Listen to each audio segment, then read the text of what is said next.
여러분, 노영 변호사를 이어서 제가 2부 인터뷰 진행하겠습니다. 김한나 변호사 나오셨습니다. 어서 오십시오. 안녕하세요. 자, 어제 명태균 대표를 창원 교도소에서 네. 무려 4시간 동안 접견을 했는데 사실 4시간 반이 넘었습니다. 4시간 많이 넘었습니까? 네네. 제가 어제 밤늦게 전화해서 꼭 방송 나와서 어떤 얘기를 했는지, 워낙에 지금 뭐 이슈의 중심이 명태균 대표의 발언, 그리고 김건희 여사 공천 개입, 뭐 여러 가지 얘기들이 동시에 나오고 있어서 자, 궁금한 내용이 매우 많았고요. 그래서 김한나 변호사 오셨는데 무려 지금 2만 분이 지금 방송 보고 계신데, 오늘 여러분 명태균 관련된 내용 처음 듣는 소식 있을 텐데요.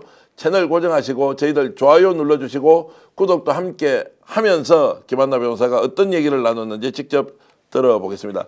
자, 명태균 대표를 접견한 게 어제 처음이 아니죠. 네, 지난주 화요일에 이어서 어저께까지 두 번째였습니다. 두 번째였고. 그러면 어떤 자격으로, 뭐 일반인 가면 안 되니까 변호사 접견을 통해서 만납니까? 아, 변호사 접견으로 만난 건 맞는데요. 네. 제가 이제 민주당 부패 공익 제보자 권익보호위원회의 이제 대변인입니다. 예. 그래서 이제 명태균 씨가 어느 정도 공익 제보의 의향을 내비쳐서 그럼 과연 어떤 공익 제보를 하려고 하는지를 알아야 저희가 보호해야 할지 지정해야 할지 등등을 이제 판단할 수 있어서 위원회에 또 그 전에 사전 조사 차원에 그리고 어떤 내용을 할지 궁금해서 참 이렇게 접견을 하게 됐습니다. 자, 공익 제보는 하려고 하던가요?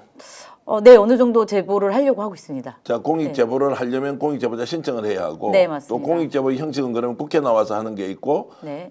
또 지금 감옥에 있기 때문에 변호사를 통해서 하는 게 있고, 형식은 사실 어떠냐? 변호사를 통해서 하는 변호사는 그냥 대리인이고요. 네. 실제로는 우리가 이제 공익 제보자 신고법이 있습니다. 이제 거기서 이제 원래 권익보호위원회에서 공익 제보자를 이제 지정하는데, 그때는 사실은 이제 증거를 갖고 허위 신고가 아닌 경우에, 그리고 이제 법이 정한 이제 정한 요건에 맞는 범죄에 대한 공익 제보 신고 시에 이제 공익 제보자로 이제 보호를 받게 되는 게 있거든요. 네. 그런데 실제로 이제 우리 윤석열 정부에서 우리가 과연 이 공익 보호위원회가 제대로 작동하는지에 대한 의심이 있잖아요. 그래서 저희 민주당에서도 이런 것들을 감시하고 실질적인 보호가 될 수 있도록 이제 공익제보자 권익보호위원회를 이렇게 따로 이렇게 신설을 했고, 이게 전현희 최고님이 이제 네. 이끄시는 그런 위원회입니다. 그래서 그곳에서 이것을 이렇게 지정해야 할지 여부에 대해서 이제 판단하기 전에 이제 내용을 확인하러 제가 갔습니다. 자, 네. 그래서 이제 네. 찾아갔는데, 뭐 네. 처음은 그래서 이제 만났다고 하고, 네, 네. 두 번째 또 만났을 때 제가 깜짝 놀랐어요. 명태균 대표가 요청을 했습니까? 아니면 한 번 더 보자고 우리 김한나 거의 변호사 한 제안을 번 더 했습니까? 보자는 게 메시지를 좀 받았고요. 네. 왜냐하면 처음에 갔을 때 저는 되게 저도 이제 변호사잖아요. 그러다 네. 보니까 이 내용들을 이렇게 사람과 사람이 얘기를 할 때 이제 마음도 열어야 되고 라포 형성을 해야 되니까 처음에는 한 3시간 그냥 쭉 명태균 씨가 얘기하는 걸 좀 들어줬어요. 네. 그랬더니 좀 마음에 드셨는지 예. 네, 제가 다른 경로로 좀 들은 게 있는데 되게 좀 편안하고 얘기를 좀 잘 들어줘서 그런지 한 번 더 보고 싶다. 예. 도와줄 수 있을 것 같다라는 취지로 얘기를 했다고 하더라고요. 저 어제 4시간 반 맞습니다. 정도 봤으면 네. 명 대표하고 제가 3시간 반 정도 통화를 했던 경험이 네. 있어서 네. 엄청 힘드셨을 것 같은데.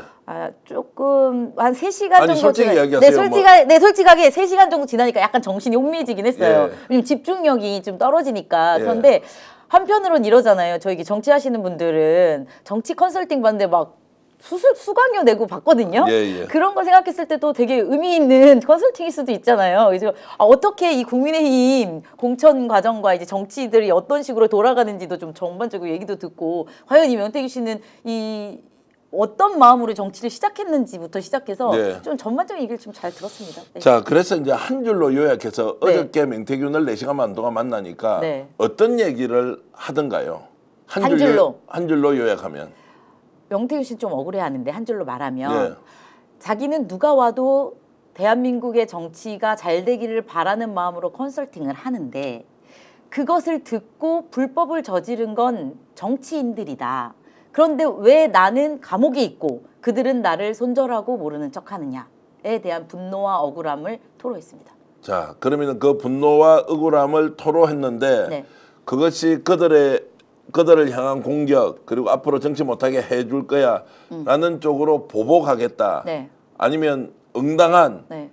대가를 치르게 하겠다. 어느 쪽이었습니까? 아, 그때 그 전부터 지금까지 어제도 또 얘기를 하시더라고요. 자기 딸 황금이 네. 50살에 난 황금이가 너무나도 소중한데 아기 자식들한테 자랑스러운 아버지가 되지는 않더라도 부끄러운 아버지가 되고 싶진 않다. 네. 그런데 지금 자기를 정치 사기꾼 그리고 뭐 말도 안 되는 뭐 잡범 취급하는 거에 대해서는 분명히 진실을 밝히겠다. 그리고 네. 여태까지 보수 정치를 지지한 바가 있기 때문에 보수 정치를 이렇게 참아줬는데 자신을 이렇게 만드는 거에 대해서 굉장히 격분하고 있고 막 떨면서 막 네. 격분을 하고 있고 그렇기 때문에 이제는 오히려 민주당의 공익제보자가 되어서라도 이 적폐청산, 부패 청산에 앞장서는 제보자가 될 마음이 생겼다라고 얘기를 했습니다. 자, 그러면 이제 구체적으로 좀 네. 여쭤보겠습니다.